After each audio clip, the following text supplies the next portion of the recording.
Hi guys, welcome to the little wood shop again. So as promised last week, we've done all the parts for the red oak boxes that we're building for a customer, book boxes. All the little spindles are turned with the tenons on the ends. All the mortise is cut, the tenons is cut. So for the week coming, it's just sanding, assembling and finishing on this. The wedding box I've done, it's complete. We've done the felt on the inside. I've added the chain and the little magnets, and the felt is done, thanks Coenraad. So this box is basically done, just needs a final polish. So guys, grab your cup of coffee, let's see what we've done this week.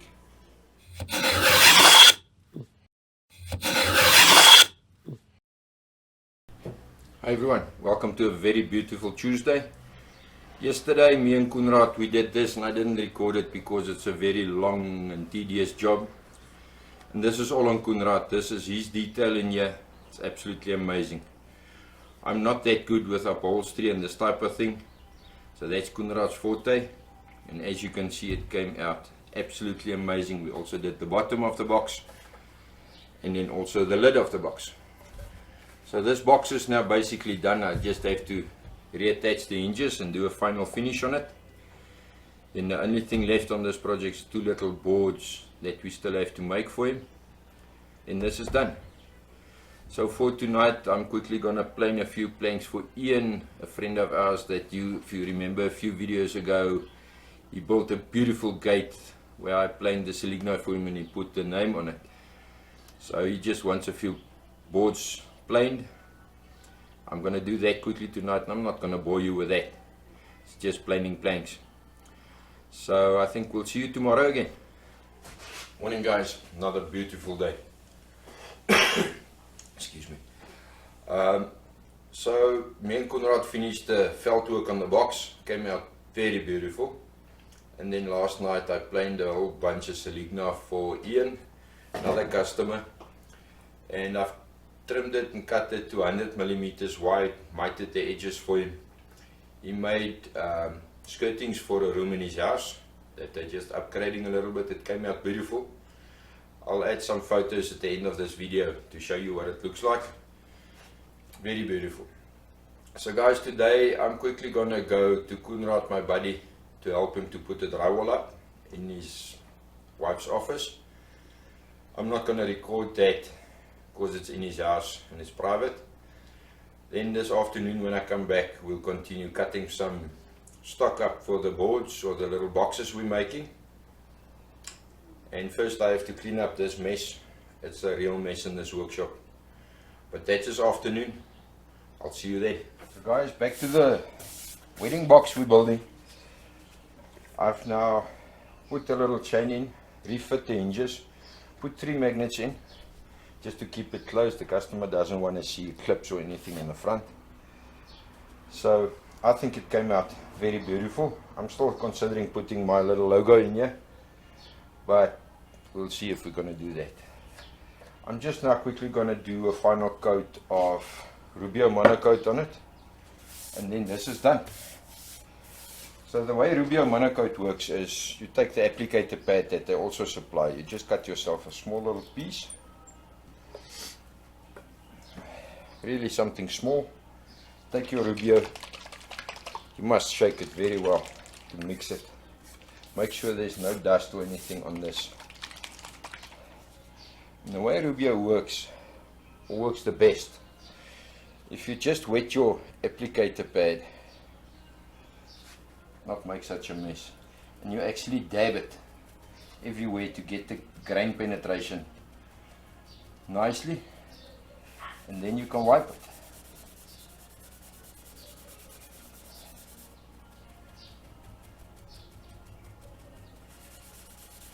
The whole idea is so that this Rubio actually penetrates the grain very nicely. You will then, after you finish the whole lot, leave it for 10 or 15 minutes and then give it a wipe, just to wipe off the excess off of the surfaces. I'm going to do this quickly and I'll get back to you.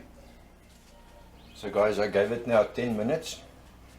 I'm just going to give it a light rub just to get the excess off everywhere. And then we're going to leave it for 24 hours to make sure it dries properly. I'm going to leave it open so that the two doesn't bond or stain each other, the two surfaces. So I'm just going to quickly wipe the whole outside of it with a soft cloth.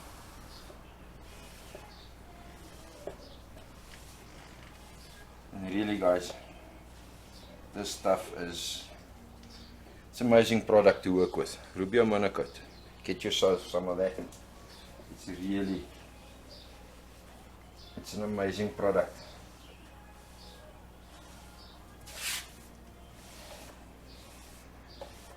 Normally you would put one coat on, but in this case I decided to put 2 coats on, just for that extra bit of protection.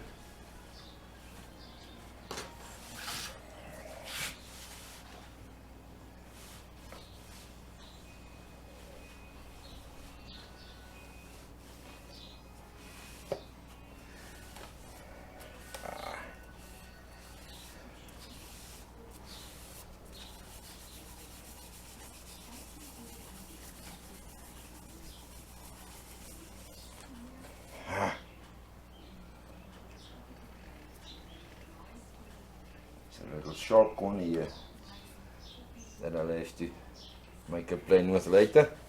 First we're going to leave the Rubio to dry nicely now. Make sure there's no finger marks anywhere. Put it in the house somewhere there is no dust and leave it to dry. So guys, as promised last week, we're going to continue with the boxes that we're making for a company that takes books. Some course in agriculture that they're doing online course. Once you complete the course you get a box with books. So these little boxes we made from red oak, and me and Coenraad the other night we cut some parts. These are the sides, these are the backs that goes in the back, closes up. These are the bases. The only thing that we changed is the bases is now gonna be, instead of 2 equal parts, we're going to make the bottom block a little bit bigger than the top block. We're going to cut dados, top and bottom, into there for the sides to fit into. So all the parts are cut except for the little spindles that I have to quickly turn a few. I saved all the offcuts that when we cut the parts. And from this I'm quickly going to turn 16 little spindles. It's a very simple spindle to turn. There's not much to it. Just got 2 little tenons on the ends. That's 10 millimeters. So we drill 10 millimeter holes and they fit in there. So it's quite critical. The overall length must be all exactly the same. Otherwise you're going to get a box that doesn't get together or come together properly. So for now, quickly, I'm just going to turn a few spindles. Let's get that done. So guys, because I didn't make my stock too thick, I'm going to mark the centers on all of them. Just make sure I utilize as much of the wood as possible. Because the wood was only, I think, 22 millimeters thick after I planed it, and the little spindle is only 20 millimeters. I must really make sure I end up in the centers on the lathe. So I'm just going to mark all of them like that, so that putting them in the lathe is easier and faster. And I've just turned it down to 20 millimeters. I've set my one caliper to 20 mil, and that's now 20 mil right through. Then I made myself a little story stick, which I will use now just to make my marks, to make sure that all my sizes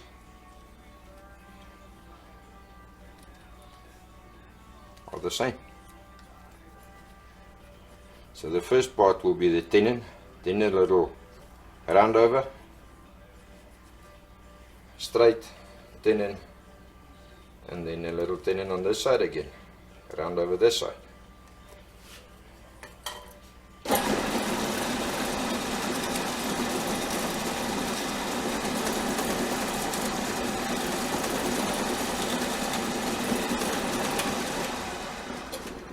What we need to make sure of is that the distance between that and that, the second lines from the outside, is always 220 millimeters. So that's the critical distance. The rest is up to me. On the story stick that I've made, I just now make sure all my distances are correct, and that's quite good, all of them. So we've got another 15 of them to go. And of course a sharp chisel, always important.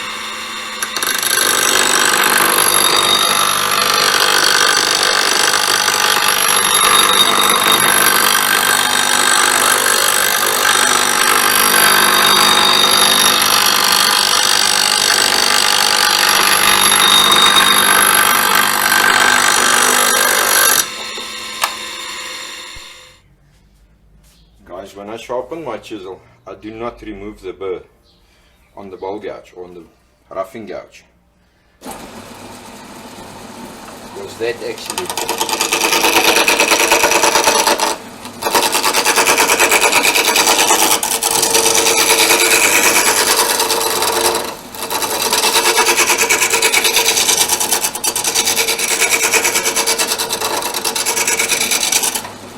helps a lot with the cutting.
So guys, yes, the burr for me is quite important.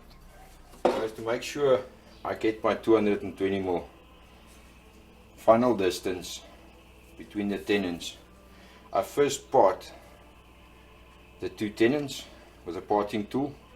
Of course, having a sharp parting tool helps a lot.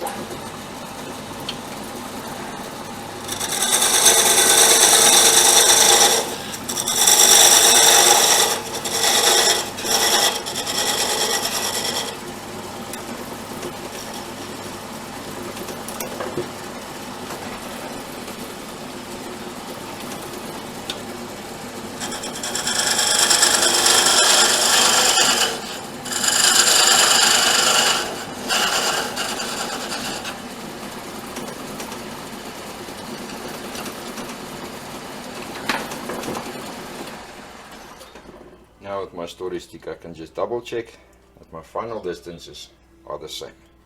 I'm a little bit long, I'm just going to trim that side a little bit.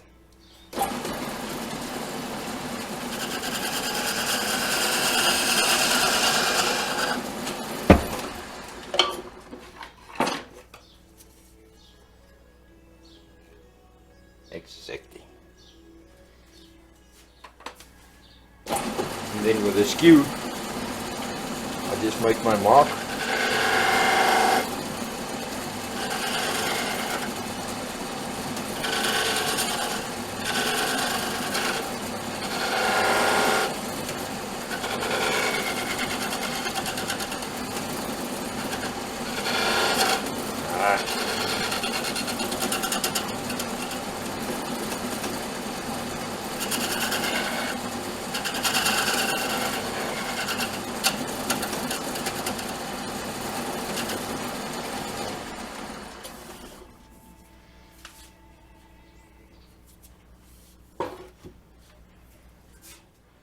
So guys, I've got a bunch of spindles more to turn, but my buddy Coenraad is on his way here to help quickly, because next week the lucky bugger is going on holidays, so next week we won't see much of him. So he's on his way. We're going to quickly cut the block that we glued up for the tops of the little box. I'm going to cut that to size, and he's going to do the router work and sanding work while I quickly continue with turning a bunch of spindles. So let's make parts.